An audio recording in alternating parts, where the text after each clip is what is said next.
जी थोड़ी जगह दे दें मुझे। ये 10वां प्रेस कॉन्फ्रेंस है राहुल जी का। मैं राहुल जी से गुजारिश करूंगा कि अगर 2-3 मिनट के लिए वो एक ओपनिंग वक्तव्य दे दें, उसके बाद आप सवाल कर सकते हैं। राहुल जी। नमस्कार। सब बड़े सीरियस लग रहे हैं आप। आपका बहुत बहुत धन्यवाद, आप यहाँ आए। अब यात्रा कन्याकुमारी से हरियाणा तक पहुँची है और बहुत कुछ सीखने को मिला। बहुत लोगों से हम मिले और देश के दिल में जो है वो डायरेक्टली सुनने को मिला है हम सबको। हरियाणा में आपने रिस्पॉन्स देखा, बहुत अच्छा रिस्पॉन्स है, एनर्जेटिक एंथुजियास्टिक रिस्पॉन्स है। शुरुआत की थी तो लोगों ने कहा कि देखिए केरला में जो रिस्पॉन्स मिलेगा, जो केरला में रिस्पॉन्स मिला वो कर्नाटक में नहीं मिलेगा, बीजेपी के स्टेट में नहीं मिलेगा। पता लगा कर्नाटक में केरला से भी बेहतर रिस्पॉन्स। फिर कहा कि भाई साउथ में मिला है, अब जब हम महाराष्ट्र पहुंचेंगे तो रिस्पॉन्स नहीं होगा, महाराष्ट्र में साउथ से भी अच्छा। और फिर जब हम हिंदी बेल्ट में जा रहे थे कहते हैं हिंदी बेल्ट में तो बिल्कुल नहीं होगा, महाराष्ट्र में रिस्पॉन्स अच्छा, हिंदी बेल्ट में नहीं होगा। मध्य प्रदेश में देखा और भी इम्प्रूवमेंट।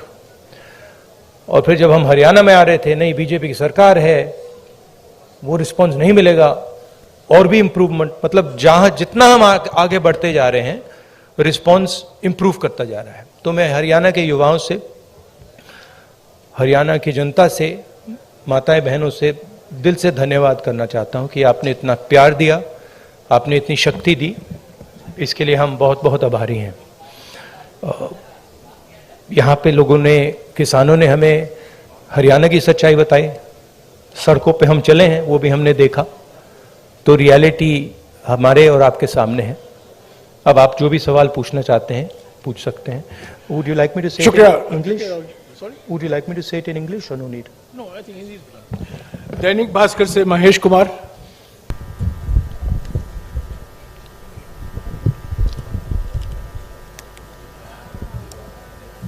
राहुल जी, आपने पानीपत में कहा था मन से।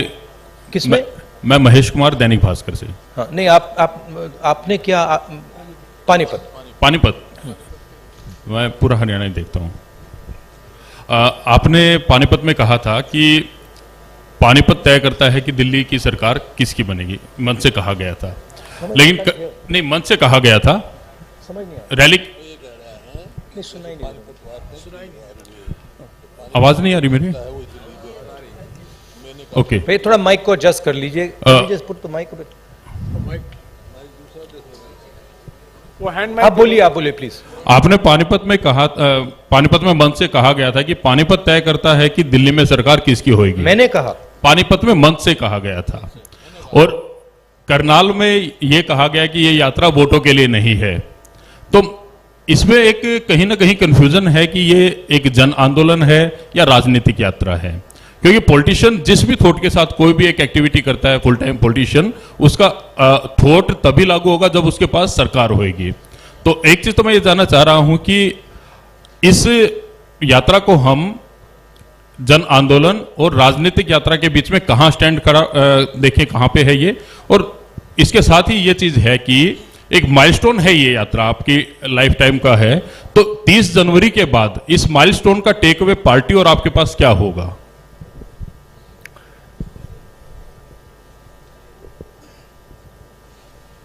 ये जो यात्रा है, जो हिंदुस्तान की आवाज को दबाया जा रहा है और जो हिंदुस्तान में डर फैलाया जा रहा है, हिंदुस्तान को जो बांटा जा रहा है, एक जात को दूसरी जात से, एक धर्म को दूसरे धर्म से जो लड़ाया जा रहा है, उसके खिलाफ ये यात्रा है। इस यात्रा का एक और लक्ष्य है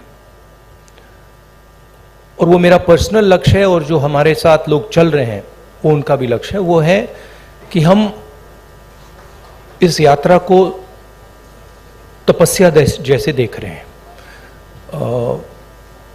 हम अपने देश से प्यार करते हैं, देश की जनता से प्यार करते हैं, किसानों से, गरीब लोगों से प्यार करते हैं और उनके साथ हम चलना चाहते हैं। तो यात्रा का लक्ष्य पर्सनल है। यात्रा का लक्ष्य देश की जनता को देश की सच्ची आवाज सुनाने का है। अब देखिए, उससे राजनीतिक फायदा हो, नुकसान हो, उसके बारे में मैं नहीं कह सकता हूं, मगर यात्रा का लक्ष्य अवेयरनेस का है। और जो मेन 3 बातें हैं जो हम सब जगह कहते हैं, भारत जोड़ो, डर के खिलाफ खड़े हो, नफरत मत करो, ये एक मुद्दा है। दूसरा मुद्दा, जो हिंदुस्तान में इकोनॉमिक इनइक्वालिटी हो रही है, जो सारा का सारा धन मीडिया, दूसरे इंस्टीट्यूशंस, 2, 3, 4 लोगों के हाथ में है, इसके खिलाफ। और उसके जो नतीजे हैं, भयंकर जो अनएम्प्लॉयमेंट हो रहा है, तेजी से जो महंगाई बढ़ रही है, उसके खिलाफ ये यात्रा है। और लोगों को ये मालूम है कि भाई हिंदुस्तान में बेरोजगारी बढ़ रही है, तो उसका कारण है कि पूरा का पूरा धन 3, 4, 5 लोगों के हाथ में है, सबको मालूम है। लोगों को यह भी मालूम है कि वो जो धन का कंसंट्रेशन हो रहा है, पूरा का पूरा पूरी आर्थिक शक्ति जो 3, 4 लोगों के हाथ में जा रही है, उसका नतीजा बेरोजगारी है, उसका नतीजा महंगाई है। लोगों को कनेक्शन मालूम है। तो हम ये बात रखना चाहते हैं और बहुत सक्सेसफुली ये बात यात्रा ने रखी है। इसलिए मैं आपसे कह रहा हूं कि जहां भी हम जा रहे हैं, यात्रा इंप्रूव हो रही है। तो अब ये हमारा लक्ष्य था। दैनिक जागरण से अश्विनी शर्मा, नहीं बताता हूं। देखिए,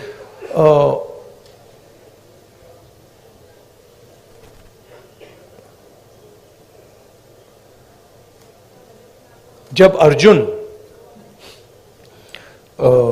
मछली की आंख में तीर मार रहा था, तो उसने आपसे कहा, उसने कहा कि आंख में तीर मारने के बाद मैं क्या करूंगा? कहा था क्या? नहीं कहा था ना। उस कहानी का मतलब है, वो गीता में भी है, तुम काम करो, जो होना है होगा, ध्यान काम पे रखो। तो वही थिंकिंग है यात्रा की भी। आपका सवाल अच्छा है। यात्रा के बाद एक और काम होगा, उसके बाद शायद एक और काम होगा, फिर आपको जवाब मिल जाएगा। शुक्रिया राहुल जी। जागरण से अश्विनी शर्मा, संक्षिप्त में प्लीज। हेलो, संक्षेप में मेरा सवाल इतना है सर कि यात्रा शुरू होने से पहले का राहुल गांधी और आज के राहुल गांधी में कितना अंतर है? हाँ, थैंक यू। हाँ, यात्रा शुरू होने से पहले के राहुल गांधी और करनाल तक पहुंचे, इसमें कितना अंतर आया है आपके अनुभव में और व्यक्तित्व में? भैया, ये तो आपका डिसीजन है। ये तो आप लोग जज, जूरी और एक्सिक्यूशनर हो। मेरा निर्णय तो नहीं है, मेरा डिसीजन तो नहीं है। तो ये तो आपको डिसाइड करना पड़ेगा, राहुल गांधी क्या है, कौन है, क्या नहीं है, क्या बदलाव आया, क्या बदलाव नहीं आया। उसमें थोड़ी सी सच्चाई आप बोल सकें तो अच्छी बात होगी, और नहीं बोल सकें तो वो भी ठीक है। पंजाब केसरी से मनोज राणा।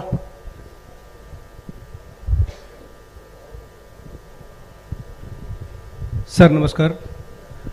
मैं ये जानना चाहता हूँ, पूरी वैसे हरियाणा की जनता भी जानना चाहती है कि आगामी विधानसभा चुनाव में सीएम का चेहरा कौन रहेंगे कांग्रेस की तरफ से, क्योंकि भाजपा का तो उन्होंने क्लियर कर रखा है लगभग। हाँ जी, देखिए, मैंने प्रेस कॉन्फ्रेंसेस में 3-4 बार कहा है कि हमारा लक्ष्य यात्रा का है, और आप लोग डाइवर्ट करने की कोशिश करते हो, पता नहीं आप यात्रा को दिखाते ही नहीं हो। आपको कहा गया है कि भाई यात्रा को दिखाओ मत। सोशल मीडिया में मतलब बवाल मचा हुआ है, तूफान आया हुआ है, मगर नेशनल मीडिया में कुछ नहीं दिखाया जाता। और फिर आप प्रेस कॉन्फ्रेंस में आते हो, कहते हो भैया चलो एक डिस्ट्रैक्शन मारते हैं, सीएम कौन होगा, पीएम कौन होगा। अगला सवाल आएगा पीएम कौन होगा, देख लेना आएगा, पक्का आएगा कि डिस्ट्रैक्ट करना है भैया, सीएम कौन होगा, पीएम कौन होगा। फिर उसके बाद आएगा सवाल ऑपोजिशन यूनिटी नहीं है, वो भी आएगा। तो आप करिए जो आपको करना है, मुझे भी करना है काम। Thank you. अमर उजाला से सेवा सिंह। अब भैया पीएम वाला पूछिए, वो 3 है आपके, वो हर प्रेस कॉन्फ्रेंस में आते हैं, सीएम कौन, पीएम कौन। अमर उजाला से सेवा सिंह। राहुल जी नमस्कार। कहाँ है? हाँ हाँ जी, सॉरी। शेर यात्रा चल रही है, बहुत चर्चाएं हो रही है, लेकिन कांग्रेस के संगठन की भी उतनी चर्चा हो रही है कि मतलब आगे चुनाव की तैयारियों को देख रहे हैं लोग यात्रा के जोड़ के, तो संगठन की भी इतनी ही चर्चा हो रही है कि संगठन नहीं मतलब बन पा रहा, संगठन नहीं बन पा रहा है। जी सर, तो ये कब तक पॉसिबल होगा? कार्यकर्ता भी इंतजार में रहते हैं सर, मेहनत करने वाले। देखिए, सबसे पहले ये कहना कि संगठन नहीं है, ये तो बिल्कुल गलत है। संगठन तो मतलब सड़कों पे आपको दिख रहा है, सब जगह दिख रहा है। खारगे जी प्रेसिडेंट हैं, मैं कांग्रेस पार्टी का प्रेसिडेंट नहीं हूं, तो ये सवाल आपको खारगे जी से पूछना पड़ेगा कि एग्जैक्टली हरियाणा का संगठन में इंप्रूवमेंट कैसे लाई जाएगी। मैं हरियाणा के 3 डिजिटल न्यूज चैनल से सवाल पूछवाऊंगा। लोकवाणी से मनदीप पूनिया। हाँ जी, माइक दीजिएगा इनको जल्दी। सर नमस्कार। नमस्कार सर। सर मैं आपसे सवाल पूछना चाहता हूं कि आप लगातार कह रहे हैं कि डर का माहौल है, नफरत फैल रही है, डर का माहौल है। आपकी सरकार छत्तीसगढ़ में है, वहां पर सोनी सोरी जो कि इंटरनेशनल ह्यूमन राइट एक्टिविस्ट मानी जाती हैं, उनके घर की बिजली काट दी गई है, वो अंधेरे में रह रही हैं। अभी कुछ दिन पहले वहां पर एक 19 साल के आदिवासी लड़के का छत्तीसगढ़ पुलिस एनकाउंटर करती है। तो डर का माहौल भी आपको दिख रहा है, और क्योंकि इस यात्रा से आप कह रहे हैं कि सिविल सोसाइटी, पत्रकार, वकील, जो भी सेक्शन डरा हुआ है, उसके आप दिल की, उसकी मन की उसको डर को आप कम करना चाहते हैं। तो सोनी सोरी जो कि इंटरनेशनल एक्टिविस्ट हैं, वो डर में वहां अंधेरे में बैठी हुई हैं, तो वहां आपकी सरकार है। बाकी अगर आपकी सरकार सेंटर में आ गई तो फिर वही जो छत्तीसगढ़ में रहा, क्या वही होगा? नहीं, सबसे पहली बात यह है, देखने की बात है कि ये जो आपने मेरे सामने सवाल रखा है, ये आप नरेंद्र मोदी जी के सामने रख सकते हैं क्या? सबसे पहली बात यह है। कहां रखे हैं आपने? नहीं, कवरेज एक व्यक्ति के सामने सवाल रखना और कवरेज करना में बहुत फर्क होता है।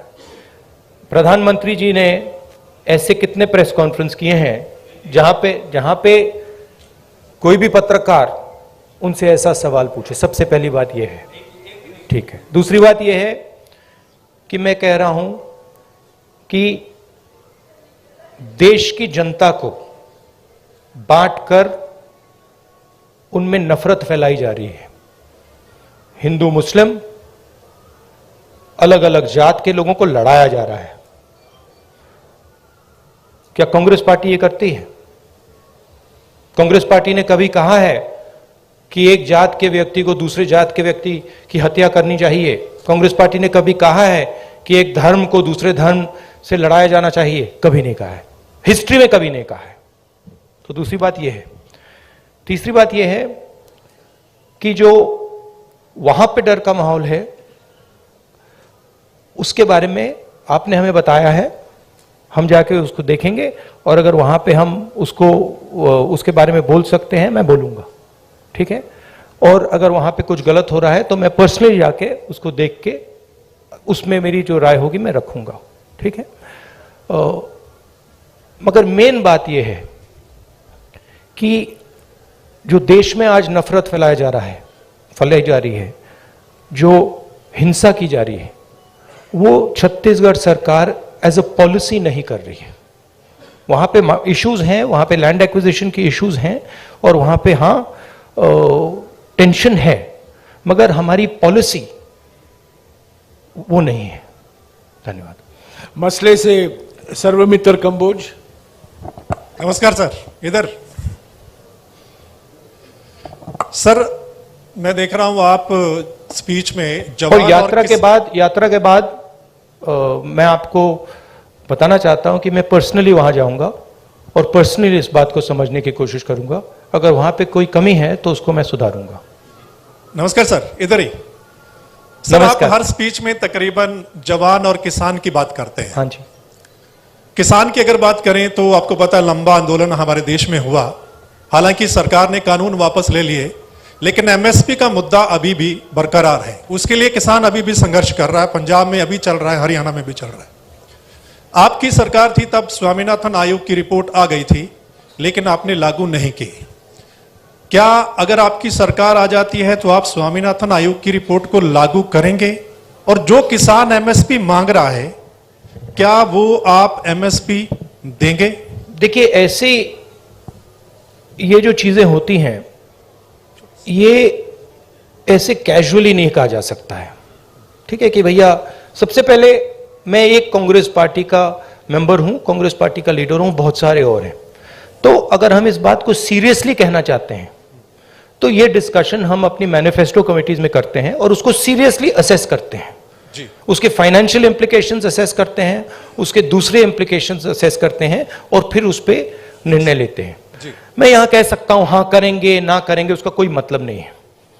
जो हमारे मैनिफेस्टो में आएगा वो हमारा डिसीजन होगा और वो गारंटी करके हम करेंगे। जैसे हमने न्याय योजना के बारे में कहा था, हमने अलग अलग स्टेट्स में कर्जा माफी की बात की थी। जब हमारे मैनिफेस्टो में आ जाता है वो होगा ही होगा। ठीक है, तो पहली बात यह है। दूसरी बात यह है कि हम एक्सेप्ट करते हैं कि जो किसान है उसको चारों ओर से घेरा जा रहा है। उसको डायरेक्टली मारा जा रहा है, फ्यूल प्राइसेस से लेकर डायरेक्ट डीजल पेट्रोल के प्राइस से डायरेक्ट मारा जा रहा है, उसको इनडायरेक्टली मारा जा रहा है। बीमा का वो पैसा देता है, तूफान आता है, आंधी आती है, उसको पैसा नहीं मिलता। उसको डायरेक्टली खाद के प्राइसेस से मारा जा रहा है। तो हम एक बात एक्सेप्ट करते हैं कि जो हमारे देश की जो रीढ़ की हड्डी है, जो रीढ़ की हड्डी प्रोडक्शन करता है, जो हमें भोजन देता है, उस पर आक्रमण हो रहा है। वो जो 3 किसान की काले कानून थे, वो कानून नहीं थे, वो किसान को मारने के हथियार थे। जैसे डिमोनेटाइजेशन और गलत जीएसटी छोटे व्यापारियों को मारने के हथियार हैं, वो पॉलिसीज नहीं है। ठीक है, तो हम समझते हैं कि उनको प्रोटेक्शन की जरूरत है। और एक और बात, एक्सपोर्ट पॉलिसी भी उनको मारने का, उनसे चोरी करने का एक तरीका है। ठीक है, तो हम जानते हैं कि किसान पर आक्रमण हो रहा है और मैं आपको एक बात की गारंटी दे दूंगा कि कोई भी कांग्रेस पार्टी की सरकार आएगी, वो आक्रमण बंद होगा, किसान की रक्षा होगी, उसकी प्रोटेक्शन होगी। और अगर हम अरबपतियों का लाखों करोड़ रुपए कर्जा माफ कर सकते हैं तो हम किसानों की भी मदद कर सकते हैं। यह मैं आपको गारंटी करके दे सकता हूं। एमएसपी बहुत जरूरी मुद्दा है, उस पर हम चर्चा करेंगे, इंटरनल डिस्कशन करेंगे और उस पर हम निर्णय लेंगे। मगर मैं ऐसे प्रेस कॉन्फ्रेंस में इन चीजों के बारे में फ्लिपेंटली नहीं बोल सकता। मैं सीरियस आदमी हूं। मैं अगर मेरे मुंह से कुछ निकलता है तो क्रेडिबली निकलना चाहिए, सच्चाई निकलना चाहिए। नहीं, सप्लीमेंट्री नहीं, एक सेकंड, जवान की बात करता हूं। बेरोजगारी की बात बहुत ज्यादा, जिस स्टेट में आप बैठे हैं आंकड़ों के हिसाब से टॉप पर, सप्लीमेंटरी प्लीज, टॉप पर। नो सप्लीमेंट्री नहीं, एक जवान के बारे में मैं आपको बताता जी, हूं। आपके एक सेकंड सर। आप कहते हैं कि कोई इंजीनियरिंग में जा रहा है, कोई मेडिकल करता, आईएएस करना चाहते हैं, लेकिन जॉब्स नहीं है, यानी कि उनको पता नहीं कितनी जॉब्स हैं। तो आपके पास क्या ऐसा रोड मैप है? हमारे देश में हर साल लाखों ग्रेजुएट निकलते हैं, पोस्ट ग्रेजुएट निकलते हैं। सरकारी और प्राइवेट नौकरी में ऐसा कौन सा रोड मैप होगा कि हम उनको सेट कर पाएं? देखिए, ये देश अपने युवाओं से झूठ बोल रहा है। ठीक है, झूठ क्या है? मैं अब 3000 किलोमीटर चला हूं। युवाओं से मैं पूछता हूं, बच्चों से पूछता हूं क्या करना चाहते हो, 5 जवाब मिलते हैं। Engineer, doctor, lawyer, army administration, ठीक है। और सारे के सारे मतलब हजारों बच्चों ने मुझे ये 5 जवाब दिए हैं। रियलिटी ये है कि इनमें से 10% को, 15% को, ज्यादा से ज्यादा 10% भी मुश्किल है, 10% को इंजीनियर, डॉक्टर, लॉयर ये जॉब्स मिल जाएंगे, बाकी को नहीं मिलेंगे। तो इन सबके सपने टूटेंगे। मेरे पास एक बच्ची आई, कहती है मैं आईएएस में जाना चाहती हूं। मैंने कहा ठीक है बेटा, आईएएस में हर साल कितने लोग जाते हैं? मुझे कहती है 5 लाख लोग जाते हैं। मैंने उससे कहा नहीं बेटा, 5 लाख लोग नहीं जाते हैं, 150 लोग जाते हैं। रोने लग गई। तो ये देश अपने बच्चों से, अपने भविष्य से झूठ बोल रहा है और ये इनका दिल तोड़ेगा। हर रोज इनका दिल टूटता है, इनके सपने टूटते हैं। क्यों टूटते हैं? क्योंकि जो लोग इस देश को रोजगार दे सकते हैं, उनकी हम मदद नहीं करते हैं, उनकी हम प्रोटेक्शन नहीं करते हैं, उनके स्ट्रक्चर के बारे में हम नहीं सोचते। रोजगार कहां से आएगा? रोजगार अगर आप सेकंड ग्रीन रेवोल्यूशन करोगे, एग्रीकल्चर को ट्रांसफॉर्म करोगे, फूड प्रोसेसिंग फैक्ट्रीज के जाल बिछाओगे, रोजगार वहां से आएगा। करोड़ों लोगों को रोजगार मिल सकता है और रिस्पेक्टेबल रोजगार मिल सकता है। दूसरी बात, जो स्मॉल और मीडियम इंडस्ट्रीज को डिस्ट्रॉय किया गया है, और कोई शब्द ही नहीं है, डिस्ट्रॉय किया गया है। जीएसटी, डिमोनेटाइजेशन और कोविड के समय जो किया, वो दूसरे लोग हैं जो रोजगार दे सकते हैं, करोड़ों लोगों को रोजगार दे सकते हैं। मैं आपसे सवाल पूछना चाहता हूं, आप मुझे वो नाम बता दीजिए जो छोटी कंपनी चलाता हो, स्मॉल और मीडियम साइज इंडस्ट्री चलाता हो, जो आज लाखों करोड़ का मालिक हो गया है। नाम बता दो मुझे।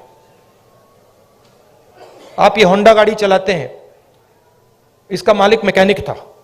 ये टोयोटा गाड़ी चलाते हैं, इसका मालिक मैकेनिक था।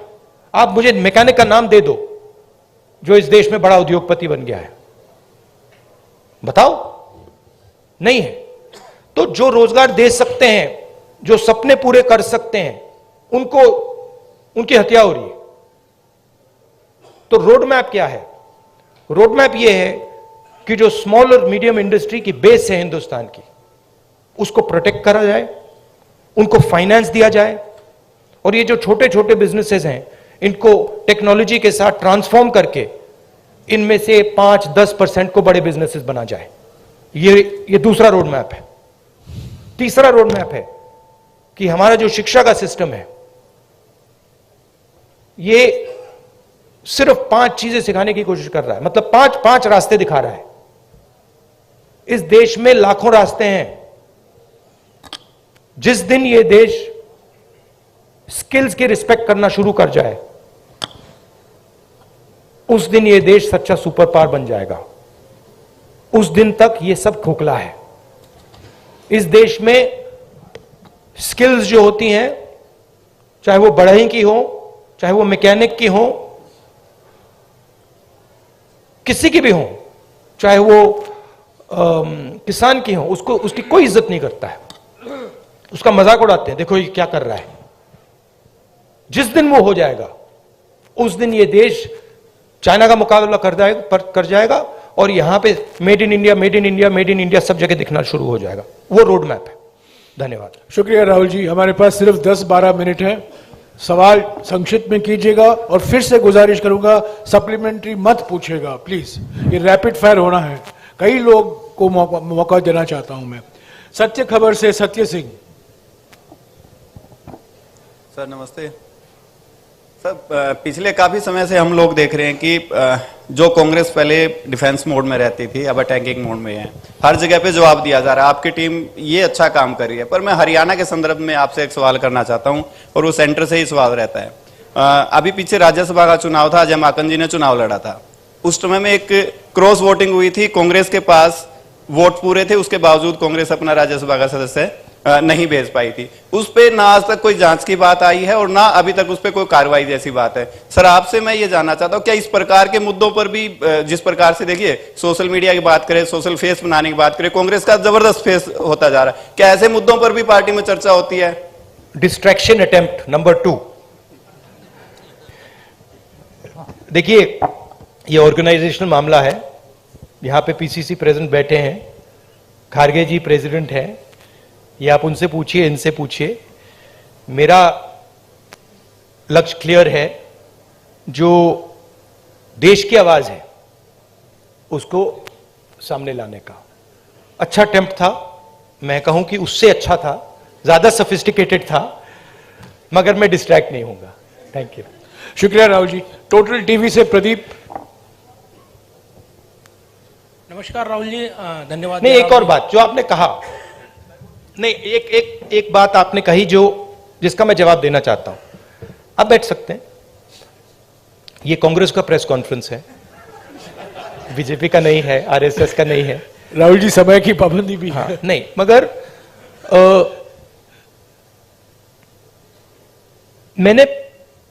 मैंने पहले कहा किसी प्रेस कॉन्फ्रेंस में, और आपने मुझे पूछा कि राहुल गांधी में कोई बदलाव आया। एक बात मुझे बहुत गहराई से समझ आ गई है कि ये जो लड़ाई है, ये एक्चुअली राजनीतिक लड़ाई नहीं है। सुपरफिशियली ये राजनीतिक लड़ाई है। जब हम बीएसपी से लड़ते हैं या टीआरएस से हमारा चुनाव होता है, तो वो राजनीतिक लड़ाई होती है। मगर अब देश में एक चेंज आ गया है। जब से आरएसएस ने इस देश के जो इंस्टीट्यूशंस हैं उनको पकड़ा है, उस दिन से ये लड़ाई राजनीतिक नहीं रही। इसका ये अब दूसरी लड़ाई हो गई है। उसको आप विचारधारा की लड़ाई कह दीजिए, उसको आप धर्म की लड़ाई कह दीजिए, उसको आप कोई भी फ्रेमवर्क दे सकते हैं, मगर वो राजनीतिक लड़ाई नहीं है।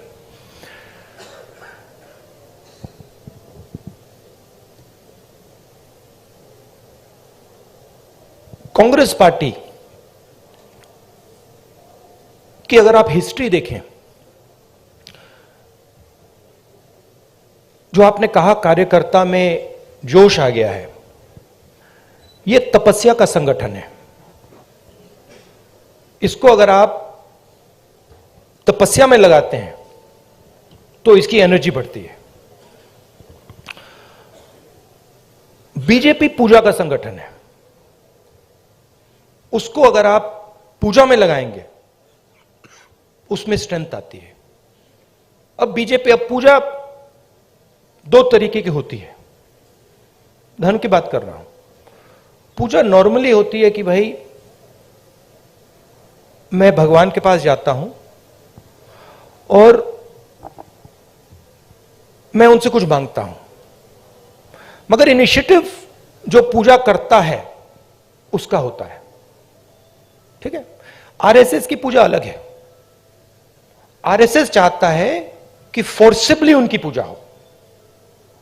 मोदी जी चाहते हैं, इसलिए वो आपसे नहीं मिलते हैं, कि फोर्सिबली उनकी पूजा हो और देश में सब लोग उनकी पूजा करें। उसका रिस्पॉन्स एक ही हो सकता है, उसका रिस्पॉन्स तपस्या ही हो सकता है, और कोई रिस्पॉन्स नहीं हो सकता है। और इसीलिए ये जो यात्रा है ये बहुत सक्सेसफुल है, क्योंकि इसमें सिर्फ कांग्रेस पार्टी तपस्या नहीं कर रही है, सिर्फ एक व्यक्ति तपस्या नहीं कर रहा है, इसमें लाखों लोग तपस्या कर रहे हैं। और इस यात्रा का मैसेज यही है कि जो मैंने अभी आपको बोला, जो आपने रोड मैप की बात पूछी, कि इस देश में तपस्या की रिस्पेक्ट होनी चाहिए, स्किल्स की रिस्पेक्ट होनी चाहिए, काम की रिस्पेक्ट होनी चाहिए। कांग्रेस पार्टी ये कहती है, हिस्टोरिकली ये कहा है, और बीजेपी कहती है, आरएसएस कहती है कि नहीं भैया, तपस्या की कोई रिस्पेक्ट नहीं होनी चाहिए। जो हमारी पूजा करेगा उसकी रिस्पेक्ट होगी। अब आप इस फ्रेमवर्क से नोटबंदी को देखिए।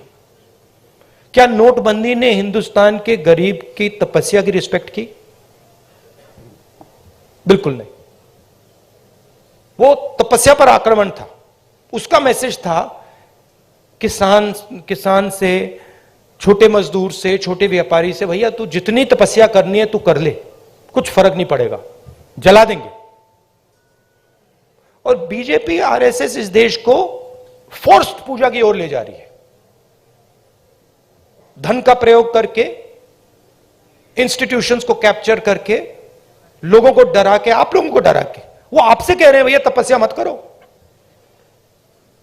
आपसे कह रहे हैं आपकी जो तपस्या है, जो सच्चाई मतलब आपको अपने टेलीविजन स्क्रीन पे डालनी है, वो मत करो, मार देंगे, हमारी पूजा करो। इसीलिए प्रधानमंत्री जी आपके सामने नहीं आ सकते, क्योंकि उसमें आपकी तपस्या की झलक दिख जाएगी, कहीं ना कहीं से कोई सवाल पूछ जाएगा। तो ये लड़ाई है पूजा और तपस्या के बीच में। हमारा संगठन तपस्या का है, और अगर हमारे संगठन में कमी है तो तपस्या की कमी थी, और उस यात्रा ने इसको क्लियर कर दिया है कि यह तपस्या का संगठन है, वो पूजा का संगठन है। उनका वो काम है, हमारा ये काम है। राहुल जी नमस्कार। शुक्रिया राहुल जी। टोटल टीवी से प्रदीप। राहुल जी नमस्कार, मैं प्रदीप। और ये जो आपने शिव जी की फोटो देखी होगी, ये आपने देखा है, ये सिंबल देखा है आपने, शिव जी की फोटो में देखा है, इसका मतलब क्या है? कोई बता सकता है? आप कहेंगे आशीर्वाद। आशीर्वाद नहीं है, ये अभय मुद्रा है, डरो मत। ये तपस्या का सिग्नल है, अपना काम करो, तपस्या करो, डरो मत। इसीलिए तो कांग्रेस का ये सिंबल है। नहीं, आप हंस रहे हो, मैंने रिसर्च किया है, ये सिंबल कहां से आया, कैसे आया, मैं आपको किसी दिन बता दूंगा, आप हैरान हो जाओगे। अच्छा, आपने गुरु नानक की फोटो देखी है? उसमें भी आपने देखा होगा, देखिए ना। बुद्धा की फोटो देखी है? उसमें भी अभय मुद्रा। महावीर जी की फोटो देखी है? उसमें भी अभय मुद्रा। तो तपस्या, डर में बहुत बड़ा गहरा लिंक है, और ये चाहते हैं, और ये इन्होंने पहले भी किया था। फ्रीडम की जो लड़ाई थी, आजादी की जो लड़ाई थी, वो तपस्या की लड़ाई थी, और इन्हीं लोगों ने अंग्रेजों से पूजा करवाई थी। तो हिस्ट्री है ये, उसको मिटाया नहीं जा सकता, रिपीट हो रही है। शुक्रिया राहुल जी। मेरा डर है कि मैं 5 अच्छा लगा मिनट में आपको, इसको जवाब खत्म अच्छा नहीं कर लगा पाऊंगा। राहुल जी, A1 5 मिनट है, सिर्फ 5 मिनट है, प्लीज। फाइनली टोटल टीवी से प्रदीप, फाइनली जल्दी। धन्यवाद राहुल जी। नमस्कार जयराम जी, धन्यवाद आपका सवाल पूछने का मौका देने के लिए। राहुल जी, हमने देखा है जब ये यात्रा चल रही है, आपकी टी शर्ट बहुत चर्चाओं में है, और खासतौर से मुझे आप लोगों ने डांट भी पड़वा दी, और ये डांट पड़वा दी आपने मुझे। टी शर्ट कर करके मामा ने डांट मार दी मुझे कि तुम कैसे घूम रहे हो। राहुल जी, सवाल मेरा यह है कि ये यात्रा जो है राहुल गांधी की इमेज बदलने में कितनी कामयाब रही है? चर्चा ये भी है राहुल गांधी की इमेज बदली है, आप इसे एक बड़ी उपलब्धि व्यक्तिगत तौर पर देखते हैं? और दूसरा सवाल इसी से जुड़ा नहीं, एक ही सवाल प्लीज प्रदीप, एक ही सवाल प्लीज। हरियाणा का जिक्र, प्लीज मुझे रोकना पड़ेगा आपको, प्लीज एक ही सवाल। राहुल गांधी आपके दिमाग में है, मैंने मार दिया उसको, वो है ही नहीं, मेरे माइंड में है ही नहीं, गया, वो गया। जिस व्यक्ति को आप देख रहे हो वो राहुल गांधी नहीं है, वो आपको दिख रहा है। बात नहीं समझे आप? हिंदू धर्म को पढ़ो थोड़ा, शिव जी को पढ़ो, समझ आ जाएगी बात। ऐसे मत, हैरान मत हो, हैरान मत हो। राहुल गांधी आपके दिमाग में है, मेरे दिमाग में है ही नहीं। राहुल गांधी बीजेपी के दिमाग में है, मेरे दिमाग में है ही नहीं। इतना मतलब हैरान क्यों लग रहे हो आप? शुक्रिया प्रदीप। इमेज का मुझे कुछ लेना देना नहीं है, इमेज में कुछ इंटरेस्ट नहीं है। जो इमेज आप रखना चाहते हो रख दो, अच्छी रखनी है रख दो, खराब रखनी है रख दो, वो आपका है, मेरा नहीं है। कोई फर्क नहीं पड़ता मुझे, मुझे अपना काम करना है। जनता टीवी से स्पर्श शर्मा। हैरान क्यों लग रहे हो आप? राहुल जी 2-3 सवाल बाकी हैं, प्लीज इनको ले लीजिएगा। जनता टीवी से स्पर्श शर्मा। सर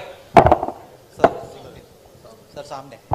सर, मध्य प्रदेश को लेकर आपने कहा था कि जो सरकार है वहां पर बनती हुई नजर आएगी। हरियाणा में आप इतने दिन से घूम रहे हैं, हरियाणा को लेकर असेसमेंट किस तरीके का है आपका सर? प्लस सर, जोशीमठ में जिस तरीके के हालात है सर, उसको लेकर क्या कहेंगे? देखिए, हरियाणा का मैं आपको बता देता हूं, और सिर्फ हरियाणा का नहीं, नॉर्दर्न बेल्ट में एक्चुअली काफी हैरान हुआ कि आप लोगों ने कहा था कि नॉर्दर्न बेल्ट में रिस्पांस अच्छा नहीं आएगा। नॉर्दर्न बेल्ट में सदर्न बेल्ट से अच्छा रिस्पांस आ रहा है। यूपी में आपने देखा, पता नहीं देखा या नहीं, यूपी में, मध्य प्रदेश में, राजस्थान में और हरियाणा में ट्रेमेंडस रिस्पांस है, बहुत अच्छा रिस्पांस है। तो यहां पॉजिटिव ही होगा, कांग्रेस पार्टी की सरकार आएगी विदाउट डाउट। मगर मेरे लिए वो ज्यादा इंपॉर्टेंट नहीं है, फ्रैंकली मैं आपको बताऊं, चाहे वो मध्य प्रदेश की बात हो या हरियाणा की बात हो, मुझे इंटरेस्ट इस बात में है कि कांग्रेस पार्टी की कैसी सरकार आएगी। और मैं उस बात को गारंटी करना चाहता हूं कि कांग्रेस पार्टी की सरकार हरियाणा में आए, मध्य प्रदेश में आए, तो वो किसानों की सरकार हो, रिस्पेक्ट की सरकार हो, सब लोगों को सुनने की सरकार हो। मुझे उसमें इंटरेस्ट है, क्योंकि आप सवाल को गलत जगह रोक देते हो। सरकार किसकी आएगी? नहीं, सरकार आने के बाद वो सरकार 5 साल क्या करेगी, उसमें इंटरेस्ट है मुझे। शुक्रिया राहुल जी। आखिरी सवाल इंडिया न्यूज हरियाणा से इशिका ठाकुर। नमस्कार सर, आपने कहा कि अब लड़ाई तपस्या की है, राजनीतिक नहीं, तो क्या अब आप तपस्वी हो गए हैं? नहीं, मैं तपस्वी था, आप भी तपस्वी हैं। ये देश तपस्वियों का देश है। जैसे लोगों ने कहा कि देखो राहुल गांधी कितने किलोमीटर चल गया, लोग ये क्यों नहीं कहते कि देखो किसान कितने किलोमीटर चलता है? हिंदुस्तान का कोई भी किसान नहीं है जो मुझसे ज्यादा नहीं चला है, एक नहीं है। हिंदुस्तान का ऐसा आप एक मजदूर नहीं मिलेगा आपको जो मुझसे कम चला है। हम ये क्यों नहीं कहते देखो देखो मजदूर कितने किलोमीटर चला है? क्योंकि हम तपस्या की रिस्पेक्ट नहीं करते हैं, मैं करता हूं। तो ये चेंज लाना है, और ये देश तपस्वियों का है, ये देश पुजारियों का नहीं है। रियलिटी इस देश की ये है। और अगर जैसे मैंने कहा इस देश को सुपर पावर बनना है, जो आप कहते रहते हो, तो तपस्वी की रिस्पेक्ट करनी पड़ेगी, उत्पादक की रिस्पेक्ट करनी पड़ेगी, उससे गले मिलना पड़ेगा, बैंक के दरवाजे उसके लिए खोलने पड़ेंगे, उसकी प्रोटेक्शन करनी पड़ेगी। शुक्रिया राहुल जी, शुक्रिया। नहीं madam, please sit down, please sit down, please sit down.